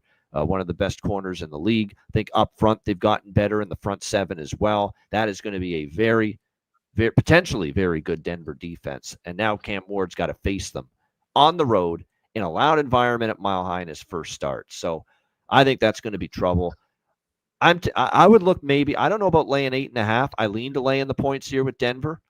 It feels like the world loves Denver in this game, and I get it. But I'm always a little leery week 1 when the whole world likes one side. It kind of gives me cold feet sometimes. That being said, I don't want Tennessee. I don't want Tennessee in this game, knowing the struggles of the rookie quarterbacks in their first start. And there's a really good defense on the road Cam Ward's got to go up against. The O-line, to me, for Tennessee is still very shaky. Just ask Will Levis and any recent quarterback they've had. They were on their keister all the time. for this Tennessee team because of that O-line and the problems they had. So this is a lean to Denver -8.5. Maybe a Titans team total under in this game because I don't think they're going to light up the scoreboard here in this game. The team total for Tennessee is 16.5. Yeah, I could see 14 being the max that they get here in this game. Cam Ward maybe in time is good. I don't know about week 1 on the road against this defense in the first start of his career. What do you think here, Phil? Tennessee, Denver. Well, I think Cam Ward is talented, and I think that he's going to have a decent NFL career. And this season, I think he'll come around. But this Broncos defense is arguably one of the best in the league. I think that Cam Ward has a little bit of timing issues and footwork problems with his feet. And I think that that's going to be something that, like you said, it's just going to get exposed as a rookie quarterback, eyes bright, mile high. So then to couple that with just the Broncos dominated last year when they were averaging over 4 yards a carry. And, like you said before, they upgraded the running back room tremendously. And now they're facing a team that gave up 21 rushing touchdowns, over 2,200 yards and over 4.5 yards a carry. So I think the Broncos are going to just pound them at the line of scrimmage, run the ball, throw it over the top with Nix when they need to. And I just think the Titans, they don't stand a chance here. I'm going Broncos -8. Lay it. Lay the points, says Philip here with Denver. All right, San Francisco, Seattle. We got the 49ers, 2.5-point road favorites, 43.5 the total. I thought I was going to be on San Francisco here, and certainly it's 49ers or pass, because I don't really love what I'm seeing out of Seattle coming into this year. Sam Darnold, great regular season with Minnesota last year, but I think the coaching up ability of Kevin O'Connell played a role in that. I'm going to have to see him have another really good year before I'm totally on board with what he's going to be capable of leading the Seattle offense. Clint Kubiak, the offensive coordinator, it kind of petered out for him in the last, I think it was New Orleans, his last OC job, kind of, got away from this team. The problem is 49ers got just riddled as much as anybody by injuries in preseason and training camp. And like I said, that's the concern here. Like I said, the good news is at least it looks like Trent Williams, Christian McCaffrey, they're good. Brock Purdy's healthy, but there's still remember there's still Jawan Jennings that's more than likely not going to play for the 49ers in this game. And I have worries about. Oh, he's not. How injury? Who? Jawan Jennings. He's not playing. It's a calf injury. Now he did agree that he was waiting on a contract, but it's an injury that's kept him out. He's been nursing. I see he got the contract today. Yeah, that's what I was wondering. Yeah, but no, it was definitely a calf injury. He's questionable, and they're already Brandon Ayuk, on the PUP list. Demarcus Robinson, like they could be looking at Ricky Pearsall, Marquez Valdez-Scantling, and Sky Moore being their only 3 available receivers for this game. I don't know if I love that. And I like Ricky Pearsall, but suddenly he's a number 1 receiver now. That's a weak receiving core. So they are really gutted at that position. Obviously, they still have Kittle at tight end, and they got McCaffrey. They'll run the ball a lot. But there's some injuries. And again, the San Fran defense, last year was a big reason of their downfall as well. Not that same shutdown 49ers defense, but while I question the 49ers defense, I think Seattle could have one of the worst offensive lines in the NFL this year. Not good at all. And Sam Darnold, we know what he's like when he's under pressure and the O-line doesn't do a good job in front of him. That's when he makes the mistakes. That's when he's errant with his throws. And that's when Sam Darnold really has a tough time with O-lines that can't block and protect in front of him. So I actually lean under in this game with the 49ers and the Seahawks because you got a depleted receiving core, a San Francisco offense that could be hindered a little bit by. I actually think Seattle's defense could be okay, but Seattle's offense, to me, the O-line concerns. Darnold now, how's he going to handle it? Even with San Francisco not as good defensively last year, this could be a matchup where they actually have a solid first game on that side of the ball because of the O-line issues for Seattle and my questions about Darnold's ability to play well when his O-line doesn't. When's the last time Sam Darnold's played well in a game that his offensive line has struggled? I can't remember when. Patrick Mahomes, he can play well when the offensive line struggles. Josh Allen, he can play well when the offensive line struggles. Jalen Hurts can play well when the offensive line struggles. Not this guy. So, like I said, I I would lean under. I still lean San Francisco, but all the issues with them kind of have me a little bit tempering my enthusiasm. But I still lean that way. San Fran less than a field goal. What do you think here, Phil? San Francisco, Seattle. Yep, I completely agree with you on this one. 49ers receiving core is a little bit decimated here. Good for Ricky Pearsall on my fantasy team, but I just there's too many question marks right now with Darnold and this offensive line. I want to see it before I get in on it, but everything I'm seeing, a lot of people are really heavily leaning towards the 49ers here. I'm going to trust in their coaching staff, and their defense is a little bit that's a new look defense here, but again, this Seahawks offensive line might be one of the worst in the league, so I have to see it before I believe it. I'm going 49ers -2.5 and an under here. I think it's going to be a low scoring game. All right, Detroit and Philip Nelson's Green Bay Packers in the debut. We think the debut of Micah Parsons. I know they're going to shoot him up with an epidural and cortisone shots and all this stuff to deal with the back that he's dealing with right now, to make sure he's up and at him and ready to rock here for his Lambeau debut. Green Bay 2.5-point home favorites, 47 the total in this game. All the money's coming. It's just funny, the moment that Micah Parsons trade happened, Green Bay went from pick 'em -1 right away, all automatically up to -2.5. Like, people were just slamming the Packers in this game once they got Micah Parsons. This is definitely going to be a great game to watch. CBS is dispatching Nance and Romo, the number one crew to this game. So they'll be on top of it, calling the action. But for me, this is just a watch and observe game, because I don't feel strong about my power rating and my preseason assessment on either of these teams entering the year. I think there's a little too much excitement for Green Bay at the moment. I'm not comfortable laying 2.5 with them, especially Detroit has had their way with Green Bay in recent years. And a lot is being made of the brain drain for Detroit, that Dan Campbell and this team just ain't going to be the same when you lose two quality coordinators in the same offseason. Aaron Glenn goes to the Jets. Ben Johnson goes to the Bears, both as new head coaches. And where does that leave Detroit? Yeah, with maybe weaker, less experienced coordinators. And that could be look, they did great in their jobs, especially Johnson, who was phenomenal as an offensive coordinator here. That does hurt Detroit a little bit, but I don't want to jump to conclusions that they're going to be lost, without those two guys. Let me see what they do here in week 1. You've still got a veteran quarterback. You've still got an ultra-talented roster. I am concerned about the O-line a bit, because Frank Ragnow's sudden retirement as the starting center no one saw that coming. No. But they still have Sewell and Decker, two elite tackles for Detroit. The interior of the offensive lines finally there's some question marks. It's been one of the best offensive lines in the NFL for years, but the interior now is a bit of a question mark. The defense, look, it struggled last year, but it was also injury riddled. They're going to have a healthy Aiden Hutchinson to begin the year with the pass rush. Like I said, I get it. People excited about Green Bay, especially now that they've got Micah Parsons, but Detroit is 6-1 straight up. 5-2 against the spread the last 7 meetings against Green Bay. They won both games last year, 34-31 in Detroit, 24-14 here at Lambeau. In fact, this game's at Lambeau. The last 3 trips the Lions have made to Lambeau against the Packers, 2016 Detroit, 34-20 Detroit, 24-14 Detroit. Not just wins, but they won all those games, 4-point win, 14-point win. 2 of them were double-digit wins. This hits 3. If this hits 3 before kickoff, I'm taking a piece of Detroit if I can get a 3. I think it's just, I get it. We're concerned. Regression, no new coordinators. Dan Campbell now, a little bit more. He's got to, run the ship now with losing both of your coordinators. I get all that. And, in-game decision-making, when to go for it, when to take the 3 points in the field goal, all that. I get it. But I think it's a little carried away here with the love for Green Bay. If this gets to +3 on Detroit, I'm a buyer. What do you think here in this one, Phil? Detroit, Green Bay.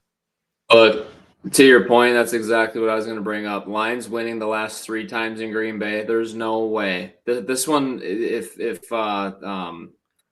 I can't remember who we were talking about. Oh, the Buccaneers circled the Falcons in week 1. The Packers are quadruple circling the Lions at home. They cannot lose this game. I think that there is a little bit too much hype here on the Packers, and I'm really, trust me, I think people are too quiet on the Lions right now. But you know what I will say, if I think Jared Goff is very similar to Sam Darnold. It's somebody who feels the rush. If Micah Parsons is in there and can create an organic rush, and we have that secondary behind him, I think that this is a good opportunity for the Packers to show that this defense has improved and we can get disruption to Goff. Got to stop the run, and the offense has to play a clean game. But I don't think that there's any way the Packers lose this game. But it might be a 1-point win, man. I can't see them losing 4 times at home to the Lions. That's the only reason why I'm going that route. I'm going Packers money line here. And you know what? 47. Ben Johnson obviously not there anymore. I think that's a little high. I don't know. What do you think on this total? Yeah, I kind of think it's look, this is not to disparage Aaron Glenn, but there were times the Detroit defense under Aaron Glenn did not play well. Yeah, that's true. That's true. The moment the offense took off for Detroit, it was Ben Johnson. That's true. Yeah, I think his absence, he's the even bigger loss of the 2 coordinators for Detroit. Yeah. So how will that offense work? And I don't want to, just all of a sudden throw stones and say that Detroit's offense, like they've still got Goff and they've got obviously the great duo at running back, Gibbs Montgomery, Amon-Ra St. Brown, Jamison Williams, Khalif Raymond. Don't sleep on this Isaac Tesla who's going to get in there too. Yeah. He looked really good in the preseason. Sam Laporta, great. They got weapons galore still. The O-line's a little more questionable. And who knows? Like I say, I don't want to, not give this guy a chance here, the new offensive coordinator for this Detroit Lions team, John Morton, but and who's coming from the Denver organization, but big shoes to fill for him. There's no question about it. And like I say, we'll have to see how he fares. So that's why it's a tough game. I think it will be a challenge for Detroit with new coordinators, but at the same point in time, personnel's still there. And I don't love, speaking of love, no pun intended, Jordan Love, he's got to step it up. There's just way too many peaks and valleys in his performances last year. Would you agree with that? Yeah, absolutely. Yeah, so we'll see what he can do. And we'll see. Detroit's supposed to have a pretty good – and the secondary looks like they're healthy. So we'll see if they can have a say against – and Green Bay, that's another thing too. These receivers, do they have they drafted Matthew Golden. They like him.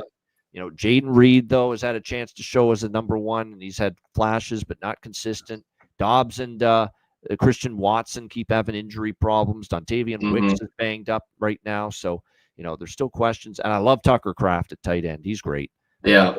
Tight ends are great. I mean, the wide receivers, we'll see. We'll see what happens here with this eclectic group. But if Matthew Golden is as good as some of these guys thought that he might have been the best receiver coming out this year.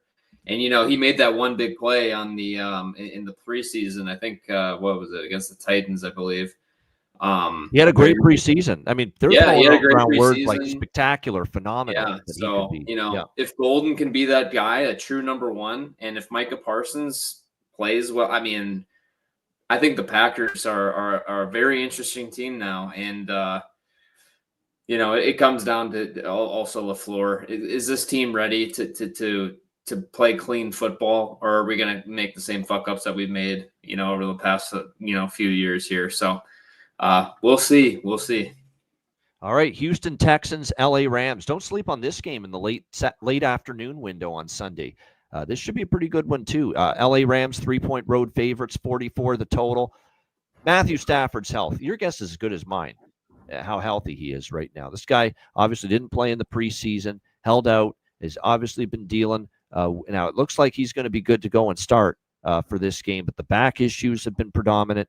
I mean, and it's been bad. Like, he's had a disc issue in that back for a long time, and he didn't get really practicing at all until August 18th, and he really didn't ramp up activity, even later than that. So he didn't play at all in the preseason, and like I say, just how sharp he is right off the hop against a very good Houston defense. That's by far the strength of the Houston Texans. Will Anderson on the defensive front. We know the secondary, what they've got with Stingley and company. They can lock you down as far as pass defense. That's the strength of Houston's team. The offensive line is the concern we have with the Houston Texans. It was not a great offensive line last year. They did move a little bit to improve it. I think it'll be a little bit better, but is it going to go from below average to mediocre, or is it going to go from below average to good or great? Is it going to make that big of a jump? That I'm not sure of for this Houston offensive line.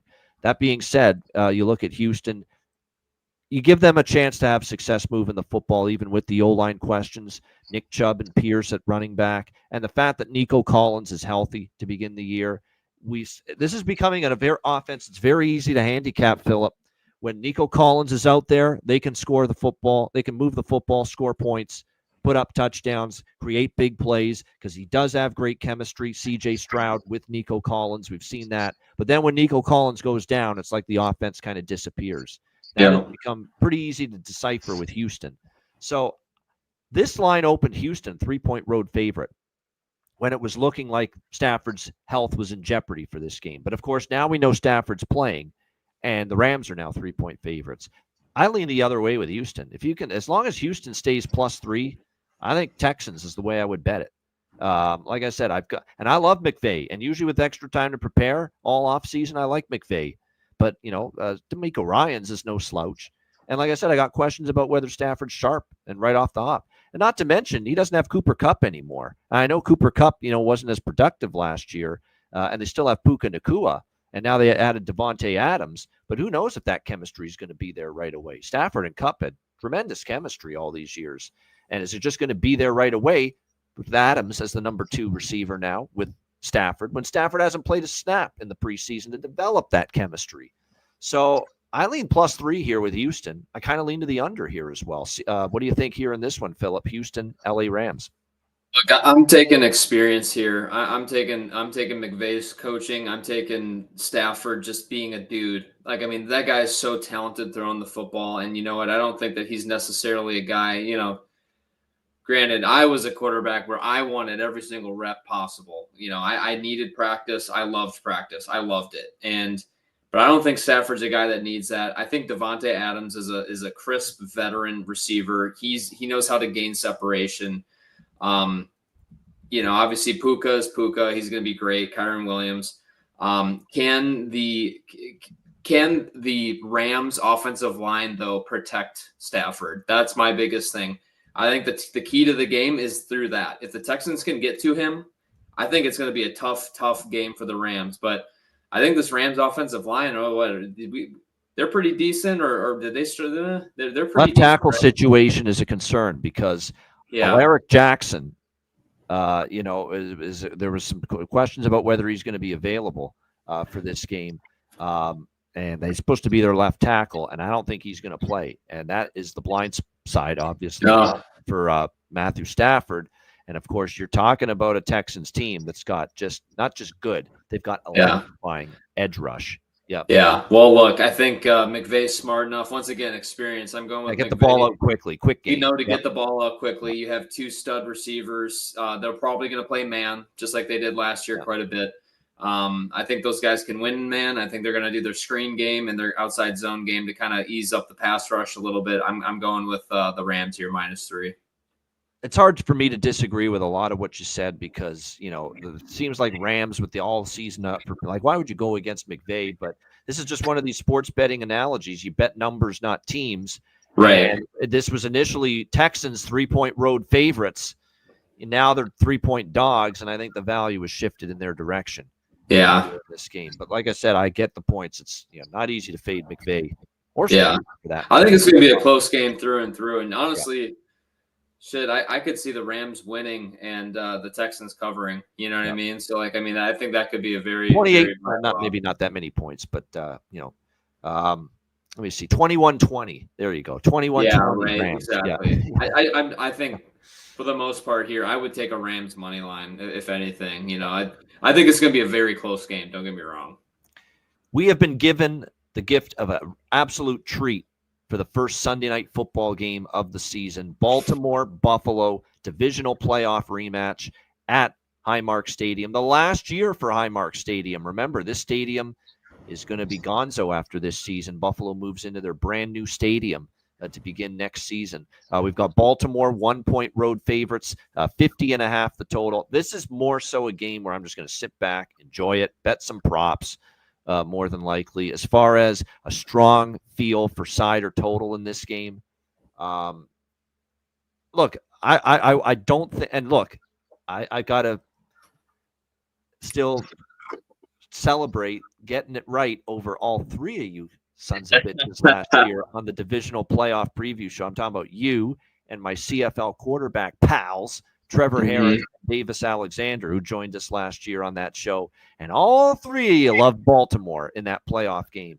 And sure enough, Buffalo. I was on Buffalo Bills Island. Thanks, Mark Andrews. Yeah, I know. Well, that was a big part of it. Let's be honest. I mean, drops the 2-point conversion late, had a couple in that game. That was a rough game for a very good player. And it's unfortunate to see the scorn he got on social media after that. He's a good guy too. You hate to see that, but he did have a rough game. I mean, you can't sugarcoat it. He did. He had a terrible game by his standards. But again, worst game of his career. He fumbled twice, the drop 2-point conversion. Otherwise, Baltimore could have won that game. Baltimore was able to move the football. There's no doubt. And certainly, like I said, certainly they had their success offensively in that game. How will it fare here against Buffalo? This season's going to be the interesting thing. I think the offensive line for Baltimore is really good. Should be really good once again going into this season with what they got. They got Ronnie Stanley back. They got Linderbaum's a really good center for this Raiders team. Obviously, Lamar, great regular season performer. Needs to, playoff resume. Got to keep getting better at that. Win those playoff games more. Now, again, he played well enough last year, but still, to close out those games are big. Derrick Henry still showed he's got plenty of gas in the tank. Zay Flowers, Rashad Bateman, two pretty good receivers. What do they get out of Hopkins? DeAndre Hopkins. That's going to be a question, but they're giving him a shot here this year. Mark Andrews and Isaiah Likely is an outstanding, dual tight end. Combination for them as well. And how do they adjust to life without Justin? Now, Justin Tucker had not been the same kicker the last couple of years, but you are now going to Mr. Tyler Loop, your new kicker this year. It'll be interesting to see how that goes. But they like him. They think he's got a big leg. They think he's going to be fine, and they think he's going to be great here kicking for Baltimore. Buffalo, obviously, they can't get over the Patrick Mahomes Kansas City hump. Once again, the Chiefs did them in last year in heartbreaking fashion. I think when you look at this Bills team, there was some concern Khalil Shakir would be unavailable, but he's good to go. Really, the only injury concern in the receiving corps is Keon Coleman. He's been limited at practice. We'll see if he plays. They bring in Josh Palmer from the Chargers, Dalton Kincaid, Dawson Knox back as their tight end duo. They got James Cook re-signed in the offseason. So Cook, Ray Davis, Ty Johnson, a nice running back trio for Josh Allen. You look at this matchup here, I could lean slightly to the over here, but I also could see this being defensive-minded maybe more so because I think Buffalo, is going to be a little bit improved on that side of the ball. Baltimore's very capable on that side of the football too. And other than the playoff game went over in Buffalo last year, 27-25 between the two teams, but barely, and it needed that late Baltimore touchdown to get over. But every other recent meeting between these teams has been under, and including last year when Baltimore won in the regular season. That game stayed under 35-10 Ravens. So I wouldn't step in front of Baltimore. I think this is a triple-circled spot, team that knocked them out in the playoffs. But gosh, are you getting value to take Baltimore's favored in Buffalo, and that's a damn hard place to win. And Buffalo's got an incredible home field advantage. You're going to get a bunch of drunk, liquored up Western New Yorkers tailgating, and they have all day to tailgate, and they will tailgate all day. They will get there, Phil, because I've been to Bills home games. They will get there at 11 a.m. Eastern, even though it's a night game, Sunday Night Football, and they will spend 7-8 hours just drinking their face off. Busting tables. Nuts. Exactly. They'll be nuts by game time as far as noise is concerned. So I wouldn't step in front of Baltimore. I think they're coming ready for smoke out their nostrils, if you will, to redemption for last year when their season ended on this field. But they're road favorites in Buffalo. I just don't like the value of them being a road favorite in this venue against this team. What do you think here, Phil? Ravens, Bills, Sunday night should be a treat. Everything in me is saying exactly what you're saying here.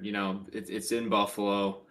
How in the world are you going to pick the home team here in really a pick'em game to me? But I think that the Ravens top down roster wise have the best roster in the league.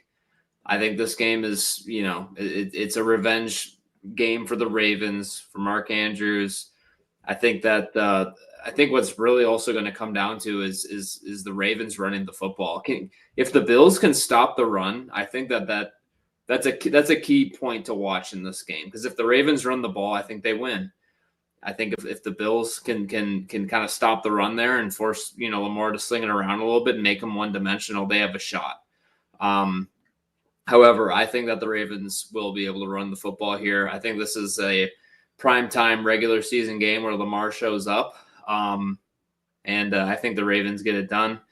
I would go Ravens here. And in terms of the total, I think I'm actually leaning towards an under here. I think it's time for an under between these two. Still, don't get me wrong, will be a high scoring. And the Bills have become more of a Kansas City of last year as well. Exactly. Their offense, dink and dunk, run the football a lot with James Cook and their running backs, and not push the ball downfield nearly as much. So it could be more of an under pace. Yes. Yes. And if I think that this is going to go the way that I do, I think the Ravens are going to be able to run the ball and eat the clock. And I don't think they're going to get to over 50.5. So I would go Ravens and under here. All right, Ravens and under. And like I said, this is a great matchup. It was a great game in the playoffs last year. And what a way to start Sunday Night Football. First game of the year, Sunday night, with these two teams. All right, our final game for NFL Week 1, Minnesota, Chicago. This is another intriguing game. Monday Night Football. Yeah. We got the Vikings 1.5-point road favorites, 44 the total. You've got J.J. McCarthy. This is actually, it feels like that we should call this his rookie season because it's his first NFL start, even though it's his second year. Of course, his first year got derailed with the season-ending injury. Is he ready for this opportunity? He knows this offense. Like, he knows the playbook, obviously, because same team, same coaching staff this year. I think he's ready to hit the ground running. We'll see if he's able to. He's obviously got no shortage of, the offensive line, too, with Minnesota. Christian Darrisaw is healthy. They upgraded it in the offseason. That's significant. And, of course, you've got the weapons to work with, led, of course, by Justin Jefferson. Now, they will miss Jordan Addison to begin the year. But Justin Jefferson, is certainly, going to pick up the slack. They get Adam Thielen back in the fold, trading for him back with the Vikings where he started from Carolina. TJ Hawkinson, Aaron Jones running the football. And don't sleep on some of their backup running backs, Jordan Mason and Ty Chandler. Yeah. They showed what they could do at times last year for the Vikings. So their offense is in a good situation. Brian Flores, we know he loves to dial up the blitzes, and we know the quarterbacks that are good against the blitz, are going to be the quarterbacks that have success. But the thing that concerns me for Minnesota's defense, while it's very good, like I said, sometimes the over-aggressiveness of those Flores schemes gets the better of them, and Ben Johnson's now to Chicago, and he's going to have a very good idea of what Flores is going to throw at him. And, of course, if this is a division rival he had to scheme against this Minnesota defense for years when he was Lions offensive coordinator. So, and from all indications, go look at some of those Detroit-Minnesota games the last few years. Detroit scorched that Minnesota defense. Mm-hmm. They had no problem moving the ball. Now, again, that's Detroit's personnel, yes, not Chicago's. But it's Detroit's offensive brain power that led to those great performances last year, especially by the Lions offense against this Brian Flores Minnesota Vikings defense. It's just a question of, can he get this personnel group on offense with the Bears to play like that? Because he certainly had the scheme and the game plan to go up against Minnesota, but can he get Caleb Williams to play like that? Can he get? And here's another team that upgraded their offensive line, though. Joe Thuney comes over. That was a great trade for Chicago, getting Joe Thuney, the veteran tackle from the Chiefs. Huge upgrade to the O-line. The O-line, which was terrible last year, is a lot better on paper this year. That should help Caleb Williams, keep him upright. Shouldn't be taking the pounding he did. I think it was, 60 sacks, I think I read last year. It was just ridiculous how many times he was sacked a season ago. But that O-line's improved. You got DeAndre Swift at running back. You've certainly got weapons now. You've got DJ Moore at receiver, Roma Dunze a second year, Luther Burden, look out for him. Great college receiver at Missouri. And I think he's going to be a nice add to this receiving corps. You got two really good tight ends now. You have Cole Kmet. He's back in the fold, but you also drafted Colston Loveland out of Michigan. And he's going to be, I think, very good at that spot for Chicago as well. Upgraded O-line. I think you know where I'm heading. I think we could see points here at Soldier Field on Monday night. I like this over. And look, I love the Vikings this season. I lean that way in this game, the Vikings to win, but I also like Chicago a lot to be better this year. I've got both of these teams over their win total. Mm-hmm. I'm higher. I think Minnesota goes further than Minnesota. Yeah. But Minnesota goes further than Chicago. Chicago will be from bad to, I think, solid 500, maybe contend for the playoffs. I think the ceiling for Minnesota is win the division and maybe be a Super Bowl contender. So I just think they're at a little bit different levels. I lean Minnesota, but I respect Ben Johnson that I don't want to bet against him with all off season to get his team ready for this game. So it's the over for me. That's the only bet. What do you think here in this one, Phil, for Monday night Vikings Bears? Yeah, certainly the Vikings ceiling is much higher than the Bears here. And, this game kind of makes me think of the Commanders Giants pick 'em for me here right now. And man, just think about this. Think about if JJ McCarthy, who was drafted in the same draft as Caleb Williams, goes into Chicago, where he's from, and beats the Bears. I mean, I think a lot of pressure are on the Bears here. And I think that Ben Johnson, obviously he's had Flores' number. But I think this all revolves around Caleb Williams. I think that Caleb Williams really, truly needs to get rid of the ball. And I know that this Flores defense can be very confusing, but he had Goff back there. Once again, the brain power of Ben Johnson is huge here. But do I trust Caleb Williams quite yet? No. But would I be surprised if he goes out and plays a hell of a game and they win? No, I wouldn't. I think we said this in the NFC North preview that Caleb Williams is a huge question mark right now, and it could go either way. And I don't think that it's going to be smooth sailing for him all year, but could this, once again, element of surprise week one, can he come out there and play well? I think he can, especially with these weapons and the upgrade to the offensive line. And I think Ben Johnson knows how to run the ball versus Flores. So as I kind of say all this, I feel you. I don't know if I would pick this, but the over, yes, absolutely. I agree with you. But don't be surprised if the Bears win this one. And I like that it's two offensive-minded head coaches we have now. Yeah. O'Connell and Johnson in this matchup. So that is kind of also why I gravitate toward over 44 in this game. Yeah, I've just brought it up here, Phil. Brian Flores, Minnesota defenses. This is now going to be his third season as Minnesota defensive coordinator. First two, 2023, 2024. Ben Johnson coordinated offenses for the Detroit Lions in all 4 games against Minnesota the last 2 years, scored 30 or more points against Minnesota. Yeah. So they had success. It's just, can Ben Johnson get this group to execute against Minnesota's defense and the blitzing schemes of Flores, the way he got Detroit's offense and personnel to play? Yep. Can he get that out of Chicago?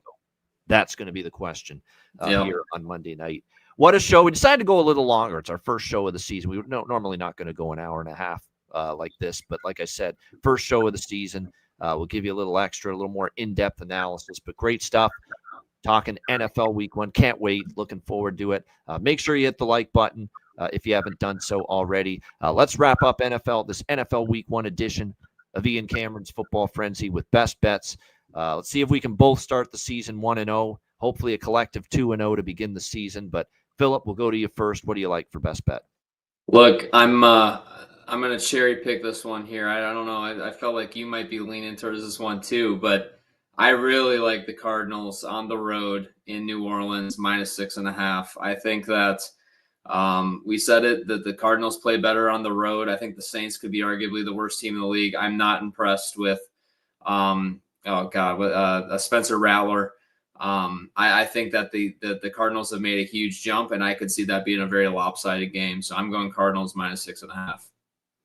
All right, there we go. Arizona Cardinals -6.5 against New Orleans. That is on my card, Philip, for but it is not my best bet, but it is Philip Nelson's best bet. Arizona -6.5 against New Orleans. My best bet for this Week 1, I'm going to that Carolina-Jacksonville over 46. Oh, wow. I like that. The over the 46.5 with the Panthers and the Jaguars. I think Bryce Young and the Panthers offense took a step forward. We saw the back half of the season. They played well. The offensive line got better. Jacksonville was a mess defensively. I do think Jacksonville will make some improvements defensively, but I think they got a long way to go. I think Carolina can still move the ball, but I think Jacksonville will. I think Trevor Lawrence now working with Liam Cohen, Travis Hunter now being potentially, and Brian Thomas could really form a nice receiving duo for the Jags. The O-line, I think, can handle this Carolina defensive front. The secondary, there's still a few holes in it for Carolina, and I think this is a nice buy load. I'm not ready to put Trevor Lawrence's career in the garbage can just yet. Let's see how he does working with Liam Cohen this year. I think the Jacksonville offense can have success. So I think both teams get enough points to put that game over the total. So Carolina, Jacksonville over 46.5 for my best bet here for NFL Week 1. Philip, great stuff. It's great to be back doing the show weekly. Anything you want to say before we wrap it up? No, let's go out there, have a great week 1, everybody. Grab your wings, grab your beer, and man, I'm excited to watch this week. I mean, wow, what some of these matchups are so going to be so great to watch. And Travis Hunter, Chicago, Minnesota, man, Lions, Packers. I mean, we got a great slew of matchups, so I'm really excited. There is a lot of good ones. I mean, they're really both primetime games this week. Philly, Dallas, Chiefs, Chargers, Brazil are interesting. Bills, Ravens on Sunday night doesn't get much better than that. Vikings. This is one of the better week 1s that I have of recent memory. I think so. I think in terms of quality teams going head to head, intriguing storylines. You know, how's J.J. McCarthy going to do? Yeah. Is Baltimore finally going to get one over Buffalo? You know, how's Dallas going to look defensively without Micah Parsons tonight? How are the Chiefs going to respond first game against a division rival after getting truly embarrassed? That was an embarrassment in the Super Bowl, the way the Chiefs played. How will they play that first game out of the gate? You know, how's Cam Ward going to play on the road in his first ever NFL start as the number 1 overall pick for Tennessee? There's just so many games. This has Steelers and Jets, Fields against his old team, Rodgers against his old team. Right, yeah. Just endless intrigue here for week 1. And hopefully that results in some great football and some winning bets this upcoming week. But great stuff. Thanks to everyone for joining us. For Philip Nelson, I'm Ian Cameron. This has been the NFL Week 1 edition of Ian Cameron's Football Frenzy. Enjoy the games and good luck. And we will be back next week for Week 2 NFL edition of Ian Cameron's Football Frenzy.